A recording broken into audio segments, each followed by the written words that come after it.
आप सभी का इस कार्यक्रम में स्वागत है। मैं उपेंद्र अनमोल मुखर्जी नगर दिल्ली से आप सभी का स्वागत करता हूं। आज का यह सेशन बहुत महत्वपूर्ण है। यह सेशन आपको सूचना देने के लिए मैंने लेने का निर्णय लिया है। आप देख रहे होंगे यहां पे स्क्रीन पर आपको दिख रहा होगा कि बदलेगा यूपीएससी का सिलेबस। आपको लग रहा होगा कि क्या वास्तव में यूपीएससी का सिलेबस बदलेगा?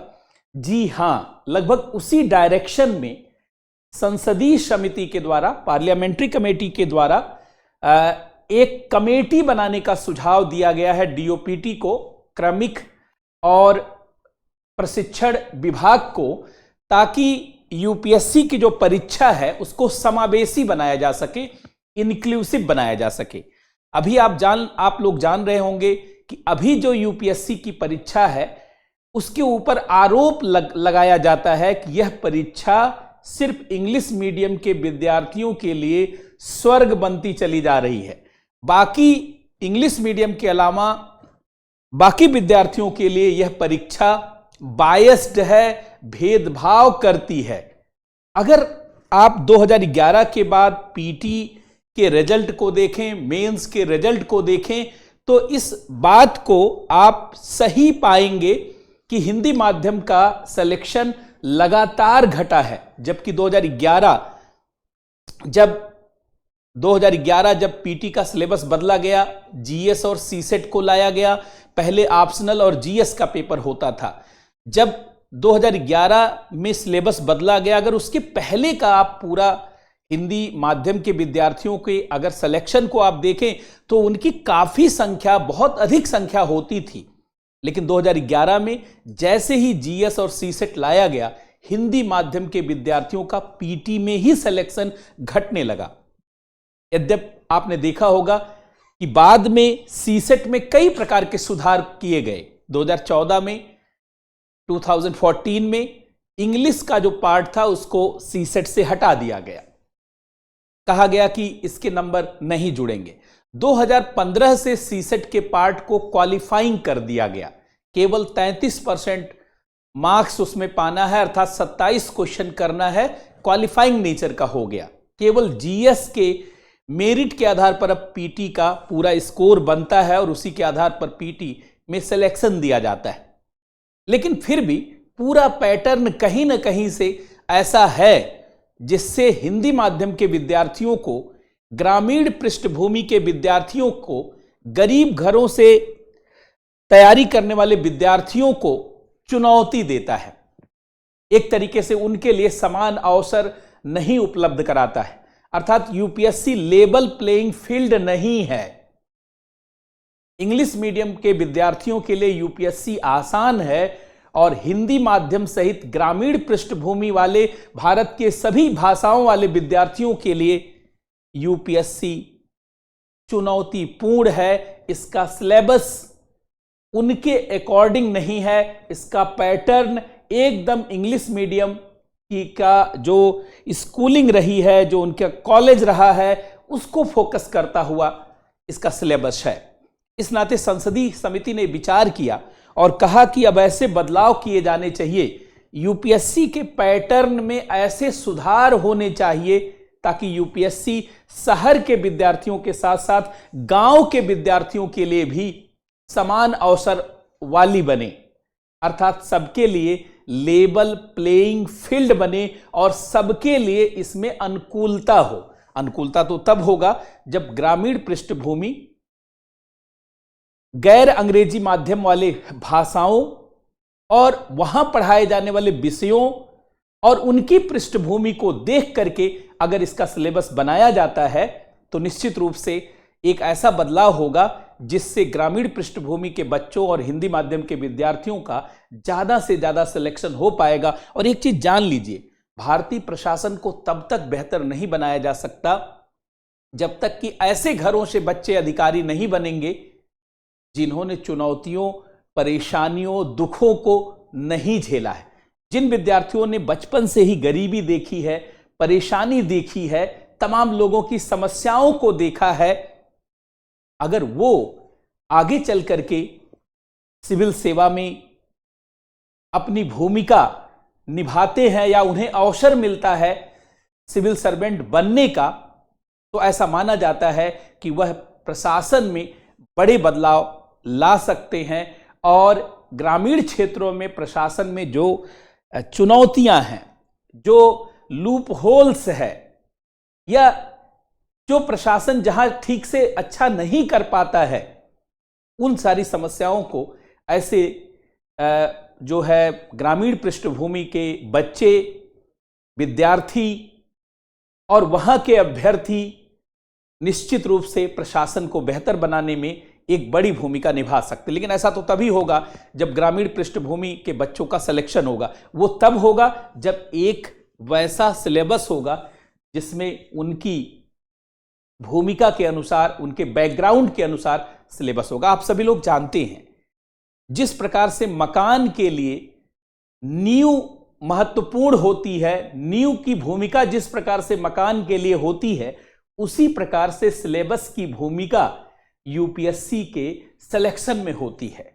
और अगर यह सिलेबस ग्रामीण परिवेश को ध्यान में रख करके बनाया जाएगा तो यह बट नेचुरल है, निश्चित है कि ग्रामीण पृष्ठभूमि के बच्चों का इससे ज्यादा सिलेक्शन होगा। अभी जो ग्रामीण पृष्ठभूमि के बच्चे हैं, हिंदी माध्यम के बच्चे हैं या भारत के अन्य भाषाओं के जो स्टूडेंट हैं, वो कहीं न कहीं से यह महसूस करते हैं कि अब यूपीएससी हमारे लिए नहीं है।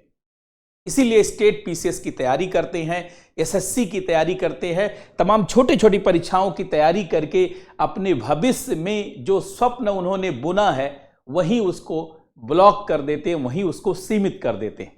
जबकि आपने देखा होगा कि लोअर ब्यूरोक्रेसी में, अर्थात स्टेट पीसीएस या स्टेट सिविल सर्विसेज के माध्यम से सफल होने वाले बहुत सारे अधिकारी बहुत सक्षम होते हैं। जब उनको प्रमोशन दिया जाता है, वो आईएएस के काडर में आते हैं, तो कई बार देखा गया है उनके प्रशासन करने का ढंग बड़ा ही बेहतर होता है। अगर वो वहां प्रमोट होकर के आकर के प्रशासन में बड़ी भूमिका निभा सकते हैं, तो अगर उन्हें शुरुआत से ही यूपीएससी में आने का मौका मिले और यूपीएससी के लेवल पर मंसूरी में या हैदराबाद में उनको प्रशिक्षण दिया जाए या जहां जहां भी प्रशिक्षण संस्थाएं हैं, तो निश्चित रूप से वो न केवल भारत के प्रशासन को बेहतर बनाएंगे बल्कि भारत के संविधान के उद्देश्यों, आदर्शों को लागू करने में भी बहुत बड़ी बढ़त दिला सकते हैं। ऐसा हम सभी का मानना है और हम लोगों का मानना उतना महत्वपूर्ण नहीं है। अब संसदीय समिति ने भी कहा, पार्लियामेंट्री कमेटी ने भी कहा डीओपीटी को कि ऐसा करना बहुत आवश्यक है। इसीलिए डीओपीटी को, क्रमिक और प्रशिक्षण विभाग को यह कहा गया है कि आप कमेटी बना करके उस सारी संभावनाओं को तलाशिए ताकि ग्रामीण पृष्ठभूमि के बच्चों का प्रशासन में भागीदारी बढ़े और सिविल सर्विसेज समावेशी बने। सिविल सर्विसेज में आने का अवसर सबको लगे कि हमारे लिए अवसर है। आखिर भारत के स्वतंत्र होने का क्या फायदा? जब भारत में ब्रिटिश शासन था तो भारतीयों की भागीदारी बहुत कम थी और उसी भागीदारी को बढ़ाने के लिए भारतीय राष्ट्रीय कांग्रेस के अंतर्गत जो नरमपंथी धड़ा था, उसने कई बार इन सब बातों को अंग्रेजों के सामने, उनकी सरकार के सामने उठाया कि सिविल सेवा में भारतीयों की भागीदारी बढ़ाई जाए, खाली अंग्रेजों की भागीदारी नहीं रखी जाए। सोचिए, उस समय हम मांग कर रहे थे जब भारत में ब्रिटिश शासन था। आखिर आजादी के बाद भी लगभग वैसी ही परिस्थितियां रह गईं। अब अंग्रेज नहीं है, लेकिन उन्हीं के स्टाइल में, उन्हीं के जीवन शैली में और उन्हीं की तरीके से पढ़ाई लिखाई करने वाले बहुत सारे शहरी पृष्ठभूमि के अभ्यर्थी हैं, विद्यार्थी हैं। वो प्रशासन में बड़े स्तर पर अपनी भूमिकाओं को तय कर लेते हैं, जिसके नाते बाकी विद्यार्थियों के लिए अवसर नहीं रह जाता है। ऐसे संदर्भ में अगर आप देखेंगे तो यह एक बड़ा निर्णय माना जाएगा। और अगर यूपीएससी के सिलेबस में बदलाव होता है, और बदलाव इस आधार पर होता है कि इससे ग्रामीण परिवेश के बच्चों को की भूमिका बढ़ाई जाएगी, ग्रामीण परिवेश के स्टूडेंट की उम्मीदवारी को और सशक्त बनाया जाएगा, हिंदी माध्यम के विद्यार्थी को के उम्मीदवारी को और बेहतर बनाया जाएगा, तो निश्चित रूप से यह काबिले तारीफ होगा। आखिर जो व्यक्ति अभाव में पलता है, परेशानियों में पलता है, उसके पास बहुत सारा नजरिया होता है, समस्याओं के समाधान के लिए उसके अंदर एक झलक होती है, तो इससे प्रशासन को भी बेहतरी मिल सकती है। साथ ही साथ अभाव में रहे हुए व्यक्ति को जब इन सब पदों पर जाने का अवसर होगा, एक दिखेगा कि बैरियर नहीं है, तो उनके स्वप्न भी और सशक्त होंगे। और कहा जाता है कि किसी भी व्यक्ति से कुछ भी छीन लीजिए, लेकिन उसके स्वप्न को कभी मत छीनिए, क्योंकि कई बार स्वप्न ही बेहतर जीवन जीने के लिए संभावनाओं को बनाए रखता है और व्यक्ति उसी उम्मीद में बेहतर जीवन जीता है। इस नाते इस संदर्भ में देखा जाए तो ये एक बड़ा जो है अनुकूल सूचना इसको माना जाएगा, अनुकूल सुझाव माना जाएगा। और वैसे भी आप जानते हैं यूपीएससी में समय समय पे सिलेबस बदलता रहता है। जैसे यूपीएससी पीटी का सिलेबस अगर आप देखिए तो ये 2011 से बदला है, 2011 से बदला है। जीएस और सीसेट ये 2 पार्ट आ गया। इससे पहले ऑप्शनल पीटी में 300 नंबर का होता था, जीएस 150 नंबर का। अब ये दोनों 200 नंबर कर दिए गए, जिसमें ये इसके मार्क्स जोड़े जाते हैं और इसके मार्क्स सिर्फ क्वालिफाइंग है। 2013 से यूपीएससी मेंस का सिलेबस बदल दिया गया, 2013 से यूपीएससी मेंस का सिलेबस बदल दिया गया। इससे पहले आप देखेंगे कई बार सिलेबस, लगभग हर 10 वर्ष में एक बार सिलेबस बदलता ही है। और अगर 2013 से 2023 देखें, मेंस का ही टाइम जोड़े तो लगभग 10 वर्ष यहां हो गया है और 13 वर्ष यहां पर हो गया है। इसका मतलब यूपीएससी के सिलेबस के बदलने का टाइम वैसे भी आ गया है। वैसे आपने देखा है कि यूपीएससी में 1979 से हिंदी माध्यम की शुरुआत हुई और 1979 से ही पीटी की शुरुआत हुई, पीटी परीक्षा की शुरुआत हुई। इसके बाद समय समय पर 10 वर्षों में, 12 वर्षों में लगातार सिलेबस में बदलाव होता गया। और अब जब ऐसा लग रहा है कि सभी विद्यार्थियों के लिए समान अवसर नहीं है, तो ऐसे समय में संसदीय समिति का इस तरीके का सुझाव उन सभी विद्यार्थियों के चेहरे पर चमक ला देती है जो जिन्होंने सिविल सेवा में यूपीएससी के माध्यम से सफल होने का स्वप्न बुन रखा है। तो ऐसे में यह न्यूज बहुत महत्वपूर्ण मानी जाएगी। अब देखिए, अगर इस तरीके से, अब तो कमेटी का चूंकि गठन का सुझाव दिया और सरकार ने कमेटी गठित कर दी है, तो ऐसी स्थिति में अब लग रहा है कि अगले 4-5 महीनों में यूपीएससी के सिलेबस और पैटर्न में बदलाव की खबर आपको दिखाई देगी।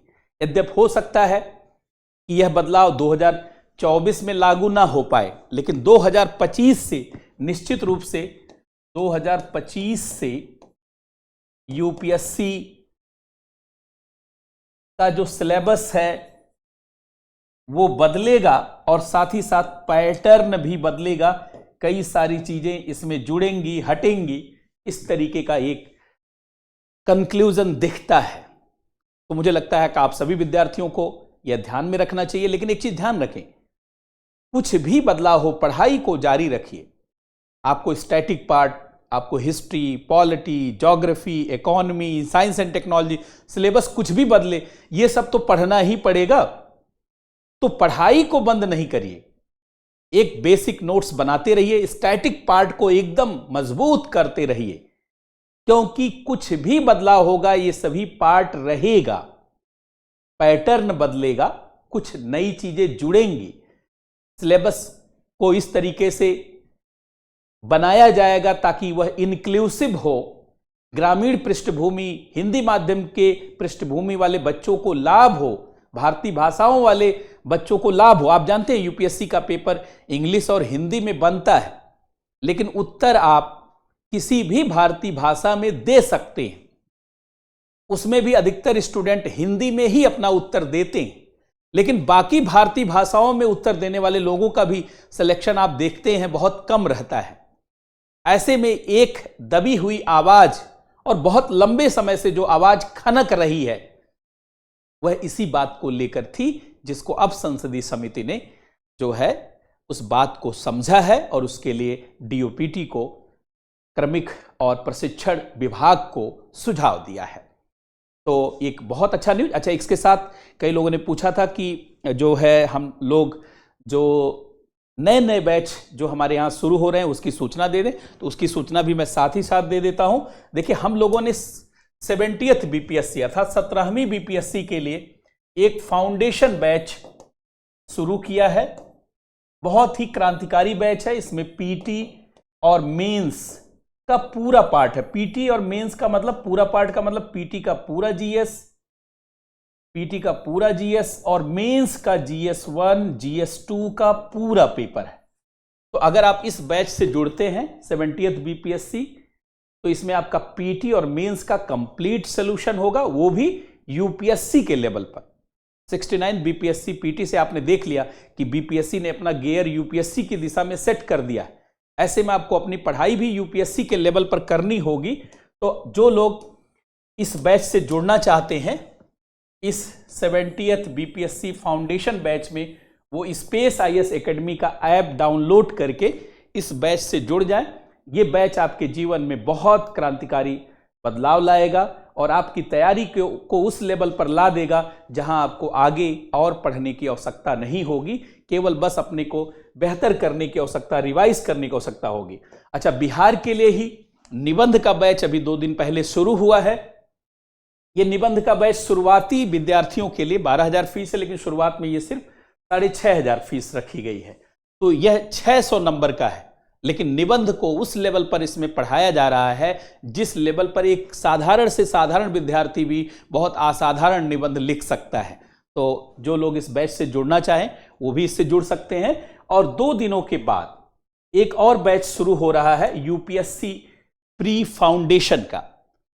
आप सोच रहे होंगे कि यूपीएससी का सिलेबस बदल रहा है, आपने पहले ही बैच शुरू कर दिया। क्योंकि पहले बैच इसलिए शुरू कर दिया कि कुछ चीजें तो कभी भी नहीं बदलेंगी। इकोनॉमी वही रहेगा, पॉलिटी वही रहेगा, हिस्ट्री वही रहेगा, पॉलिटी वही रहेगा, कॉन्स्टिट्यूशन वही रहेगा। कुछ चैप्टर आगे पीछे होंगे तो वो भी देख लिया जाएगा जो बदलाव होगा। तो ये बैच बहुत, इसको शिखर बैच नाम दिया गया है। ये भी बहुत क्रांतिकारी बैच है। चाहे आप यूपीएससी के पीटी की तैयारी करना चाहते हो या भारत के किसी भी राज्य के सिविल सेवा की तैयारी करना चाहते हो, ये यूपीएससी और ऑल स्टेट पीसीएस के लिए कंबाइंड बैच है। और इसमें इस तरीके से पढ़ाई करवाई जाएगी कि आपको दोबारा कोचिंग करने की जरूरत नहीं रह जाएगी। यकीन मानिए, यह भी बैच बहुत क्रांतिकारी है। देखिए, लिखा हुआ है बहुत पढ़ा होगा, लेकिन ऐसा नहीं, पीटी 100% सक्सेस वाला बैच है। तो जो लोग इससे जुड़ सकते हैं जुड़े और आप अपनी पढ़ाई को जारी रखें। किसी भी बदलाव की स्थिति में आपकी मजबूती ही आपके काम आएगी, इसलिए अपना काम रोकना नहीं है, जारी रखना है और होने वाले बदलाव के अनुसार भी अपने आप को तैयार करना है, परिवर्तन को आत्मसात करना है। सबको लड़ना पड़ता है अपना युद्ध, चाहे राजा राम हो या गौतम बुद्ध। तो आपको भी अपनी लड़ाई स्वयं लड़नी पड़ेगी और अपने जीवन में बदलाव का रास्ता तय करना होगा। बहुत बहुत धन्यवाद सबको, बहुत बहुत नमस्कार।